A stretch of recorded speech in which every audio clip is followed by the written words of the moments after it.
you so much for tuning in to my channel. I pray that God continues to give you all the wisdom and all the knowledge needed on your walk with Christ. If you would, hit the thumbs up button, like this video, comment the revelation that you've gotten as a result of watching, because your revelation will help someone in the future, and subscribe to this channel for more content. Are you ready to get into your royal teaching for today? Let's get into it. Hey everybody, welcome to today's testimony service. I hope you went back and you watched the first part of Servitude Involves Denial and Betrayal. And y'all, I hope it blessed you tremendously. I pray that you got a new perspective on how to serve, on what service looks like, and all the things. And part 2 is coming out next week. I promise y'all. I told y'all Tuesdays and Thursdays will be my posting days, so stay tuned. Also, once again, if you are not subscribed, if you have not subscribed yet to the channel, go ahead and subscribe so that you can get those notifications sent directly to your phone, and you will never miss a beat of the Crown Him Castle. So welcome back to the Crown Him Castle. If you are new here, this is my testimony service where I go deeper into the royal teaching that was taught previously, and I give you a practical example or a practical testimony that I am currently experiencing or I have been through. And so today we are going to go a little bit deeper on the first part of Servitude Involves Betrayal and Denial. And so, with that being said, I want to give you a practical example of how service requires great sacrifice. And so in that first part, I talked about how with great service comes great sacrifice.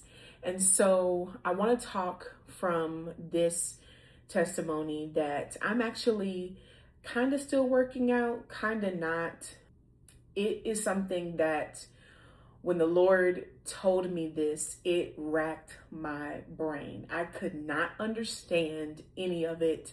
And the Lord really had to be patient with me and work with me on the whole thing, because y'all, it was so different. It was so extreme for me. And that thing is denouncing Mardi Gras. So for those who don't know, I am originally from New Orleans, Louisiana. I currently live in Illinois. I've been here ever since Katrina in 2005. My family and I moved up here. And so we've been in the southwestern part of Illinois ever since Katrina.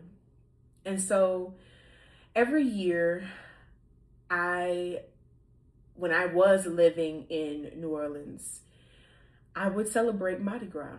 Mardi Gras was a wonderful time back home. It was a time of fellowship. It was a time of enjoying family. It was a time of going to parades and enjoying the colors, enjoying the lights, enjoying everything that the parade had to offer.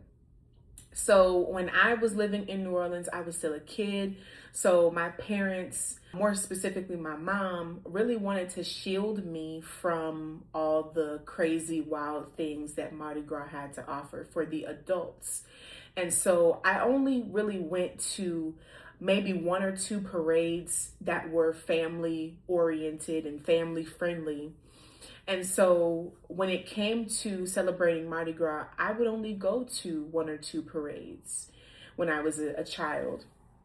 But when I grew up and became an adult, and of course was in the world, I wanted to experience Mardi Gras for myself as an adult. And so that's what I did. It was I believe it was the first Mardi Gras that I went to as an adult was in 2022. That was right before I decided to give my life back to Christ in November. But the spring of 2022 is when I first went. Had a ball, y'all. When I tell you, had a ball. Had my friends there that were from up here, had my crew there. We were, of course, getting drunk, smoking weed, all the things. We were indulging in food and drink and all these things. And of course, Darian wanted to do it again the next year. By this time, I had given my life back to Christ. I was trying to be and stay on the straight and narrow. I went to Mardi Gras 2023 now, and it didn't hit the same. Like, I still had my crew there. At this point, I wasn't smoking, but I was, still drinking and still wanted to get drunk. But it just didn't hit right. Like, it just didn't feel the same that it did the last year. And so, still had fun, still did what I wanted to do, still ate and did all the things, but it just didn't feel the same. And so that tells me that the transformation was going on, even from literally the time I gave my life back to Christ in November 2022 till springtime, so March-ish of 2023. There was already transformation taking place. And so what I want to share with you is not just my experience of Mardi Gras as an adult, but what I want to share with you is the revelation that the Lord gave me as a result of indulging in Mardi Gras. And so what that is the Lord told me that there was a generational curse placed on my family as a result of celebrating Mardi Gras. Blew my mind. Y'all, it blew me out the water because this was my culture. This was where I grew up. This was a part of my history. This was a part of my family. This was a part of my heritage. And so I was like, Lord, what? Like, this doesn't make any sense. Like, how can there be a generational curse over my family? And what is the generational curse? Like, what's going on? And so what the Lord revealed to me was there was the generational curse of two things. Two spirits were at work behind the scenes that were manipulating and using my family. The first spirit was the spirit of lust. The second was the spirit of gluttony. And when he told me all of this, this was after I celebrated Mardi Gras in 2023. And I believe it was November. I don't know what it is about me, but things for me happen really, like the spiritual things that are taking place, the revelation, the all the things. For me, they happen during that last quarter of the year, from October to December. And more specifically, the month of November for me is a huge month that the Lord gives me revelation, the Lord gives me insight and clarity, and so many things happen in the month of November. But in the month of November of 2023, that's when the Lord gave me all of this. And I was like, Lord, this doesn't make any sense. How can the spirit of lust and the spirit of gluttony be running rampant in my family? Like, isn't Mardi Gras a Christian holiday? Like, let's just call a spade a spade. How is a Christian holiday, how is that demonic? And I shouldn't be celebrating it. Like, what this doesn't make any sense, Lord. Help me understand what's going on. And one thing I know about the Lord is that when you seek him with all your heart, when you diligently seek the Lord, he will respond to you and he will meet you halfway. And so what the Lord told me was that what the Lord led me to do was go and look up what Mardi Gras was, the reasoning behind celebrating Mardi Gras, and all the things that came with celebrating Mardi Gras, like the things that you would do, the rituals, all the things. And so what I found out was that Mardi Gras is a Catholic holiday. It is a holiday that is mainly participated or mainly accepted in the Catholic faith. And not only that, but what it does is there are two periods that are within the Mardi Gras celebration or time period. The first period is the start of Mardi Gras, which changes every year, depending on the year, till the day of Mardi Gras, which is called Fat Tuesday. And so I would say that period of time is about a month and a half. And in that month and a half, you indulge on sex, you indulge on drugs, you indulge on fornication, you indulge on getting drunk. You pretty much give yourself over to your fleshly desires. Anything that you want, you indulge on in that time period. And so that's about a month and a half between the beginning of Mardi Gras and the day of Mardi Gras, which is also called Fat Tuesday. The second half of that period of time is the day after Mardi Gras, which is Ash Wednesday, and they go get their ashes. If you ever see like the black ash on a Catholic's forehead in the shape of a cross, that's them going to get their ashes.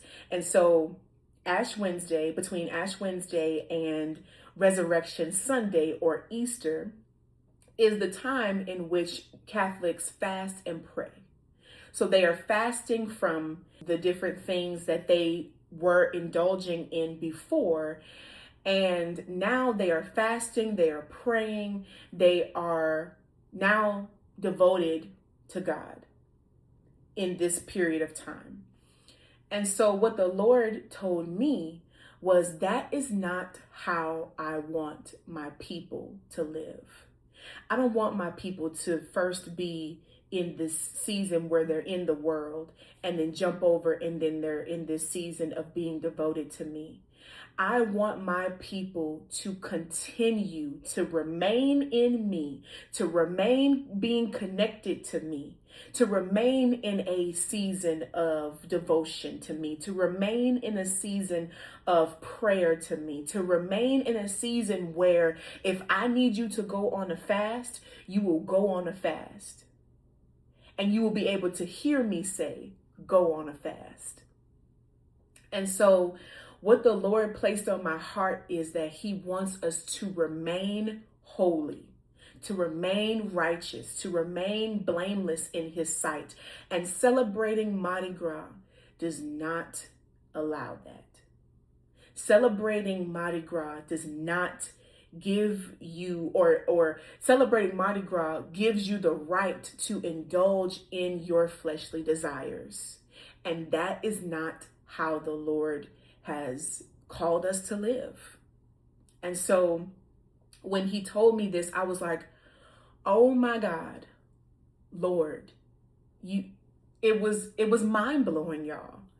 And so I had served him enough to see that was wrong. He said, this is not how I want my people to live. I had served God enough to, up until that point, for him to show me what I was doing wrong. not only to show me what I was doing wrong, but to show me what my family was doing wrong, and to show me the generational curse and the spirits that were manipulating my family as a result of celebrating this holiday. And so with that information, I was like, oh my God, Lord, I repent. I am so sorry for celebrating this holiday. I am so sorry for breaking your heart. I am so sorry for doing this. I didn't even know. I am so sorry. But now that I know, now that you have told me all the things about this holiday, Lord, give me the strength to not just hear what you said, but obey what you said and abide and continue to abide in you. And so at that moment, I had to repent and ask Jesus for forgiveness and thank him for showing me what he showed me. And at that point, I said, Lord, what do you want me to do? I'll get rid of it all. I had trinkets and beads and stuffed animals and all kinds of things that I had collected over the years of going to Mardi Gras. And I said, Lord, what do you want me to do with this stuff? Like, I'm denouncing it. I'm telling you right now, I am no longer celebrating this holiday, but I believe that there are some things that I am attached to that is from Mardi Gras. And so when he told me, he said, I don't want you to give up your stuff right now because I'm working on the inside of you. I'm teaching you what's going on behind the scenes. I am doing something within you so that eventually it would come to the place where you do get rid of those things. I am essentially preparing you to get rid of it. And so I said, okay, Lord. It got to the point a few months after that where it was Mardi Gras time, and I had come out and said what needed to be said. I had so many people texting me and calling me and asking me about it and you know, telling me what did the Lord say to you and all these things. And maybe about a month after that, the Lord was like, okay, I need you to get rid of your things. And so he prompted me during a worship night I had at my house. He said, I need you to get rid of this stuff. And so I told everybody, I said, all right, look, the Lord is leading me to do this. If you have some things that are holding you back from really worshiping and serving the Lord, I need you to bring them. Even if it's something that you got to put on a piece of paper, and you know, what we're gonna do is we're gonna take it and we're gonna throw it in the dumpster. And so there's a video on my other page, on my other TikTok page, of me getting rid of all the Mardi Gras stuff. I had 2 big bags of all Mardi Gras stuff, and I threw them away. And it felt like I was on the edge of a cliff, and me throwing away the 2 big bags of Mardi Gras stuff was me jumping off the cliff, fully trusting God in this, saying, Lord, I believe what you said, and I believe that it's time for me to let go of this. This is why I say that with great service comes great sacrifice. I had to give up the culture that I was so accustomed to in order to tell God yes, in order to surrender to God and give him my life fully.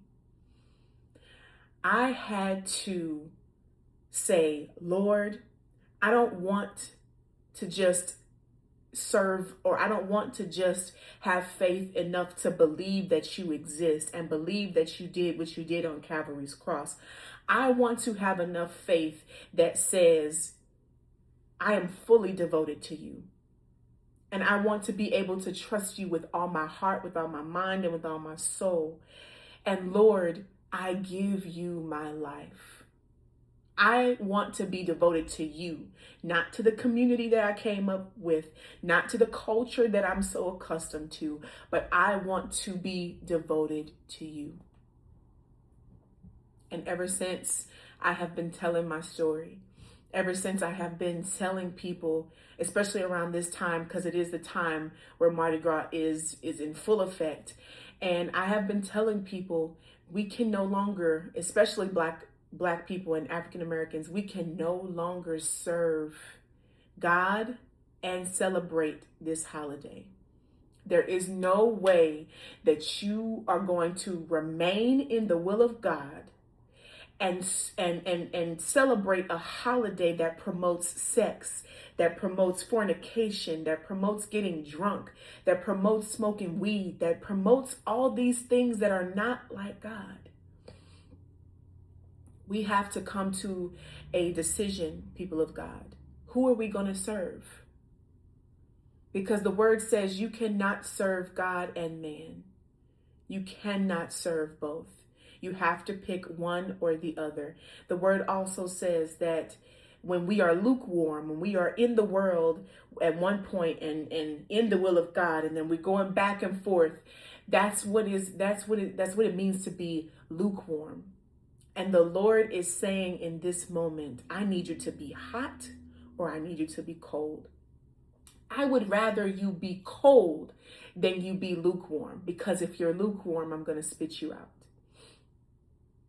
I want, and I hope that you would want, friend, to be hot and on fire for the Lord so that he can use us to the best of his ability. So that he can use us and so that our purpose in this earth can be fulfilled. That was my testimony on Mardi Gras and how I denounced Mardi Gras. And it took a minute. I'm not gonna lie to you. It took a minute for me to really sit and ponder all the things that, the Lord had told me. And it also took a minute for me to be delivered from those things. I still struggle with the spirit of lust every single day of my life. Every single day of my life, I struggle with the spirit of lust. I also struggle with the spirit of gluttony because sometimes when I'm stressed, sometimes when I'm not feeling the best, I resort to eating. And the Lord is saying, I need you to come to the source and not resort to eating and eating excessively. And it had gotten to the point where, and this had always happened to me, but up until even this moment, I've had dreams of having sex with people, or, I've had dreams where I was eating something and I was eating until I couldn't eat no more. And I would just eat and eat and eat and eat. And those are signs that you are oppressed by something. You are oppressed by a spirit. And so my prayer for you, friend, is that you would figure out what you need to sacrifice in order to serve the Lord, in order to be fully devoted to the Lord, and in order to be fully devoted to what he has called you to do. I pray that this message, this testimony of mine has blessed you in a tremendous way. If you have any questions about my testimony, if you have any concerns or comments that you want to make about it, please comment below. I'm accepting all questions. If you feel like, you need more clarity on it, or whatever the case may be, go ahead and comment below, and I promise you I will let you know what's going on and how the Lord was dealing with me, and I will answer your question to the best of my ability. If you have a testimony in regards to serving and sacrifice, comment below as well. I would love to hear your testimony, and it would benefit those who come later to hear your testimony. And so with that being said, like this video, comment, of course, the revelation, and if you have any questions, and continue to hit that subscribe button so that you can get notified whenever I post more content. I pray that this blessed you, and I will see you next time in part 2 of Servitude Involves Betrayal and Denial. Bye, friends.